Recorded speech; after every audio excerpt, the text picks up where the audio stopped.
मोदी क्या जी कुछ के करने विरोधी। वाले हैं यहाँ पर? 29 तारीख को ईवीएम का अंतिम संस्कार करेंगे, जो आज तक ईवीएम इतिहास का में अंतिम संस्कार। आज तक इतिहास में किसी ने किया ही नहीं होगा। हम्म, वो होगा ईवीएम का अंतिम संस्कार। उससे क्या लग रहा है कि सरकार पीछे हट जाएगी? मैंने कहा ना, ये डंडे मजबूत हाँ। है। डंडा उठा लेंगे फिर हम। हाँ, उठा सरकार को लिया, डंडा दिख रहा है। उठा लिया, हाँ, उठा लिया पूरी तो तरह आप से। भीम सैनिकों का ये डंडा है, लगेगा किसी के भी तो बस आदमी उठेगा नहीं तो उठ ही जाएगा। तो ईवीएम का अंतिम संस्कार करेंगे, अर्थी उठाएंगे ईवीएम की, सब यात्रा निकालेंगे ईवीएम की। हमारी सरकार 400 पार अब की बार, मैं कह रहा हूं 400 क्या 500 पार भी हो जाओगे आप ईवीएम जब तक आपके साथ आप में दम है तो मोदी सरकार में खुला चुनौती दे रहा हूँ। हम पीओ अम्बेडकर करवा दिए, हमारे बड़े भाई नवाब सफदर तावर जी बैठे हैं। अभी अगर दम है तो हमें मोदी सरकार बैलेट पेपर से इलेक्शन करा ले, जीत के दिखा दी तो हम अपनी गर्दन कटवा लेंगे। भीमसेना का डंडा भी मजबूत है और वो भी नीला है, और झंडा भी मजबूत है, ये भी नीला है। सरकार किसी बहम में हो तो अपना बहम निकाल दे, क्योंकि हम लोगों ने डंडा भी उठा लिया और झंडा भी उठा लिया।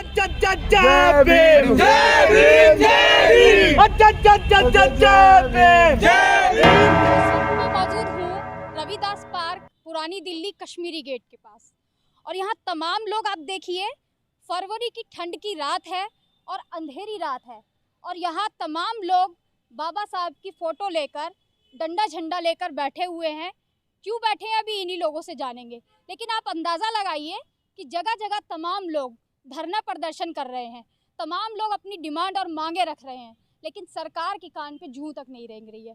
जहां लोकसभा चुनाव आने वाला है, वहां पर प्रधानमंत्री जी ऐसे लोगों का, जिनका वोट लेते हैं, ऐसे लोगों की तरफ उनकी नज़रें ही नहीं जाती हैं। लेकिन इन्हीं लोगों से अभी जानेंगे कि इस ठंड की रात में ये लोग यहाँ क्यों बैठे हैं। खुले आसमान के नीचे आपको मैं दिखा दूँ ये पूरा नज़ारा, ये रविदास पार्क है, और यहाँ पर ये तमाम लोग एकत्रित होकर बैठे हुए हैं किसी एक जगह एक डिमांड के लिए। लेकिन सरकार की आंखों पे पट्टी किस तरीके से बंधी हुई है वो आपको हम दिखा रहे हैं। तो अभी मैं इन्हीं लोगों से बात करने के लिए आई हूँ और जानती देखिए, हूँ। यहाँ पर सरकार बीजेपी की नरेंद्र मोदी के नेतृत्व में हमारे वोटों की चोरी कर रही है। हमारे आपके वोटों की चोरी हो रही है, दिन दहाड़े चोरी हो रही है। वोटों की चोरी हो रही है, चोरी हो रही है, दिन दहाड़े चोरी हो रही है। ईवीएम मशीनों में घपला है, बहुत बड़ा घपला है। हमारी मांग है कि ईवीएम मशीनों को बंद किया जाए, वरना हम बूथ पर चुनाव के टाइम ईवीएम मशीनों को फोड़ेंगे। हमारे वोटों की चोरी हो रही है। ईवीएम मशीन बैन कराने के लिए और बैलेट पेपर से चुनाव कराने के लिए हम अनिश्चितकालीन धरने पर 20 फरवरी से यहाँ पर बैठे हुए हैं। 20 फरवरी से हम लगातार बैठे हुए हैं, और यहाँ पर पुलिस की तरफ से हमें लगातार धमकियां मिल रही हैं कि आप यहाँ से उठ जाइए। सतपाल तंवर, कोई आपके ऊपर हमला कर देगा, हम जिम्मेदार नहीं होंगे। कोई आपके ऊपर मर्डर कर देगा, वैसे हमारे ऊपर इतने हमले हो चुके हैं। लेकिन क्या है कि ये लोग बार बार जो है हमें आके धमकियां देते हैं। अगर मेरे किसी भी भीम सैनिक को अगर खरोंच भी आई ना, तो हम पूरी दिल्ली के ऊपर फिर वो करेंगे जो शायद इन्होंने कभी सोचा नहीं होगा। मैं बता देना चाहता हूं आपके माध्यम से, अभी अनिश्चितकालीन धरना, रात में आप बैठे हैं, 24 घंटे रोजाना चल रहा है, और ये हमारा डंडा भी मजबूत है और हमारा झंडा भी मजबूत है। हम मोदी जी को नहीं चाहते, हम बीजेपी जी को नहीं चाहते। 29 फरवरी को सुबह 11 बजे की हमने बड़ी कॉल दी है कि देश भर के भीम सैनिक यहाँ चले आए, यहाँ ईवीएम का अंतिम संस्कार करेंगे हम लोग। 29 तारीख को, ईवीएम का अंतिम संस्कार, 29 फरवरी को ईवीएम का अंतिम संस्कार होगा, इसी जगह पर होगा। ईवीएम नहीं चलेगी तो मतलब नहीं चलेगी। प्यार से नहीं मानेंगे तो डंडे के जोर पे मानेंगे। बूथ पे पहुंचने की बात तो बाद में है कि भाई अब बूथ के ऊपर हम ईवीएम फोड़ेंगे, उससे पहले तो हम ईवीएम को यहाँ पे जलाएंगे, फूकेंगे। 29 फरवरी को ईवीएम हटाओ महारैली यहाँ होने जा रही है, और लाखों लोग होंगे यहाँ पर। मेरा पूरे देश से आह्वान है, खड़े हो जाओ अपने अधिकारों के लिए। आपके वोटों की चोरी हो रही है। तो इससे पहले आपके क्यों नहीं वोटों लगा को- था आपको? ये लगातार हो रही है। हम आवाज उठा रहे हैं, अभी भी उठा रहे हैं, पहले भी उठा रहे थे, लगातार उठा रहे हैं हम। सरकार नहीं झुक रही है, सरकार तानाशाह हो चुकी है। सरकार ये चाहती है कि हमें मच्छर की तरह मसल दे। सरकार हमें जान से मार देना चाहती है, पुलिस के माध्यम से धमकियां दिलाती है। इसीलिए आज हमें डंडे भी उठाने पड़े हैं अपनी सुरक्षा के लिए।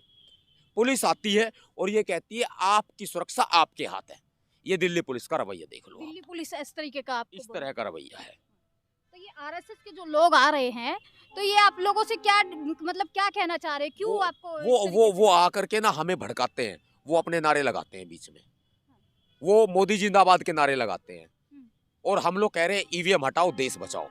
हम लोग कह रहे हैं ईवीएम हटाओ महारैली 29 फरवरी को सुबह 11 बजे दिल्ली आओ, रविदास पार्क में आओ, श्यामा प्रसाद मुखर्जी मार्ग पुरानी दिल्ली, जमुना बाजार, कश्मीरी गेट, यहाँ चले आओ सुबह 11 बजे। चुनाव आयोग चोर है, नरेंद्र मोदी महाचोर है। प्रधानमंत्री हैं देश के। हाँ रहो, बिल्कुल रहो, प्रधानमंत्री पद की इज्जत है, लेकिन चोरी करेगा तो चौकीदार चोर तो कहलाएगा ना। चोरी कोई भी करे वो चोर है। एक वीडियो वायरल हुई है, चुनाव अधिकारी चंडीगढ़ में किस तरीके से वोट की चोरी कर रहा है, और फिर सुप्रीम कोर्ट का आदेश भी आया, उसके ऊपर कार्रवाई भी हुई, लेकिन वो बड़ा अधिकारी है, चोरी कर रहा है ना। प्रधानमंत्री के माथे पर ये नहीं लिखा कि मैं चोर नहीं हूं, हम लिख देंगे ये चोर है। हिम्मत है नरेंद्र मोदी जी, खुली चुनौती देता है नवाब सतपाल तंवर भीमसेना प्रमुख, खुली चुनौती देता है। अपने चुनाव आयोग, अपने गुलाम चुनाव आयोग को मशीन लेके भेजे, मेरे पास हैकर हैं, मैं हैक करवा के दिखा दूंगा मशीन को, हैक हो सकती है मशीन, अगर हिम्मत है तो भेजे हमारे सामने, हम यही बैठे हैं। तो आप तो चैलेंज दे रहे हैं, बिल्कुल खुला चैलेंज दे रहे हैं जी, पूरा देश देखे इस बात क्या को। लग रहा है आप लड़ जाएंगे उनसे? क्यों नहीं लड़ेंगे, सत्ता में हैं वो लोग, हम बाबा साहब के बच्चे हैं, हम किसी से नहीं डरते। चोर के नारे लग रहे हैं। देखिए अभी मैं आपको और भी लोगों से बात करती हूँ। यहाँ पे महिला भी आप देख सकते हैं, हम मौजूद हैं इस ठंड की रात में। तो आप लोग यहाँ पर बैठे हुए हैं, क्या इतना जिगरा लेकर बैठे हैं? बिल्कुल, पता है कि शासन प्रशासन सख्त है इस वक्त, तो हम भी सख्त हैं। देखिए, अपने हक अधिकार और अपने देश को लेकर और गलत के लिए खड़े होने के लिए हम भी सख्त हैं। ये डंडा भी सख्त है, जिसके लगेगा और चढ़ेगा, और ये चमचागिरी का तेल नहीं चढ़ा इस डंडे पे। ये भी देख लो आप, भीम सैनिकों का ये डंडा है, लगेगा किसी के भी तो बस आदमी उठेगा नहीं तो उठ ही जाएगा। और ईवीएम का अंतिम संस्कार होगा, तोड़ेंगे, फोड़ेंगे, लड़ेंगे, जीतेंगे। समय आ गया नीली क्रांति का, कि बाबा साहब ने पहले क्या कहा, डॉक्टर बी आर अम्बेडकर हमारे, डॉक्टर बी आर अम्बेडकर बाबा साहब पहले क्या कहा, 21वीं सदी हमारी है। तो मैं निकम्मी और बीजेपी गवर्नमेंट से बोलना चाहूँगा, अभी हमारे बड़े भाई नवाब सतपाल तंवर जी के उद्देश्य जो मिशन इन्होंने ठाना है, संकल्प लिया है, ईवीएम बैन करेंगे और ईवीएम जलाएंगे, तो उसको पूरा करेंगे और आखिरी सांस तक मर जाएंगे, लेकिन उठेंगे नहीं यहाँ से। ये निकम्मी सरकार 29 तारीख ईवीएम का यही ध्यान करेंगे, जैसे वो रावण ध्यान करते ना, हम ईवीएम का ध्यान करेंगे यहाँ। याद रखें, निकम्मी सरकार, बहुत हुई अत्याचार, अब नहीं सहेंगे ये भीम आर्मी के भीम सैनिक। अब बहुजन समाज बिल्कुल नहीं अत्याचार आपका सहेगा, आपने जो करना था वो कर लिया, अब बारी हमारी है, तो याद रखे। तमाम टीवी मीडिया आपको ये सब नहीं दिखाएगा, लेकिन यहाँ देखिए कि कुछ लोग मौजूद हैं जो अपनी आवाजें बुलंद कर रहे हैं, ये समाज को जगाने का काम कर रहे हैं, लेकिन बहुजन समाज कहीं सो रहा है शायद। देखिए इन युवाओं को, और ये देखिए कि आप किस तरीके से ये युवाओं के बुलंद हौसले हैं कि यहाँ पर बैठकर ईवीएम का विरोध कर रहे हैं, सामाजिक न्याय की लड़ाई लड़ रहे हैं। तमाम लोग जो घरों में सो रहे हैं, ये वीडियो जरूर देखें और देखें कि ये तमाम लोग यहाँ पर बैठकर किस तरीके से एक सामाजिक न्याय की लड़ाई लड़ रहे हैं, तमाम बहुजन की लड़ाई लड़ रहे हैं। उन लोगों के लिए ये वीडियो है, और देखें आप लोग कि कैसे ये लोग यहाँ पर बैठकर विरोध प्रदर्शन कर रहे हैं और सरकार से सीधा सीधा सवाल कर रहे हैं कि ईवीएम जो हैकिंग है, हमारा एक वोट जो उनके लिए जाता है, किस तरीके से हैक कर लिया जाता है। ये तमाम जागरूक लोग हैं जो जगा रहे हैं उस समाज को जो सो चुका है। आप भी जागिए और देखते रहिए जब तक रेड चिली लाइव। ईवीएम हटाओ, ईवीएम हटाओ, ईवीएम हटाओ, ईवीएम हटाएंगे,